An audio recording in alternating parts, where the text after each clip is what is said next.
Sortant de la nuit grâce à de puissants projecteurs, le phare de Saint-Mathieu a été ouvert au public pour des visites nocturnes. Un moment inoubliable et impressionnant pour une centaine de personnes qui ont pu découvrir une vue panoramique parsemée de points lumineux, de phares et de balises. Ils ont découvert aussi la lanterne en action dont ils ont pu apprécier la puissance grâce au faisceau qui balaye l'horizon.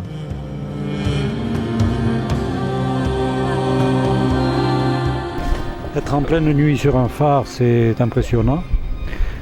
Et c'est aussi un retour sur le travail des hommes qui ont construit ce monument en 1830 et qui ont dû certainement souffrir et endurer beaucoup de maux pour y arriver.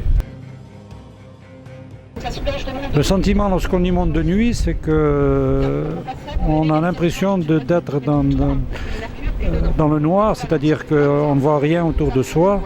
Et je pense que c'est plus impressionnant que lorsqu'on y monte de jour, parce qu'on y voit des repères. La nuit, on ne voit pas de repères, on a l'impression d'être complètement dans les étoiles, disons.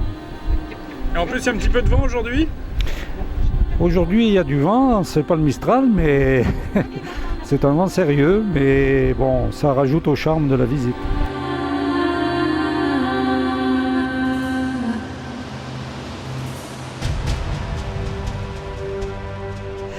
Ça permet donc justement de faire découvrir un petit peu ce qu'on peut voir la nuit d'en haut d'un phare. Donc dans la journée, c'est vrai qu'il n'y a pas de surprise, enfin c'est surprise, il y en a toujours des surprises.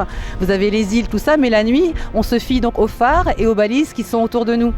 Et là, donc un petit peu le jeu avec les gens, c'est de faire découvrir grâce aux éclats, aux occultations, aux couleurs blanches et rouges, de deviner donc ce qu'on peut voir, donc les balises et les phares aux alentours. Sachant que c'est vrai que dans notre coin, c'est ici qu'on a le plus de phares, dans la zone dangereuse. Oui, là c'est vrai que ça décoiffe. Toutes les vacances de Noël, on a eu la petite dose de vent.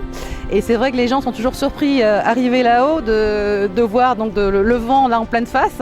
Mais bon, c'est vrai que ça montre vraiment la Bretagne là.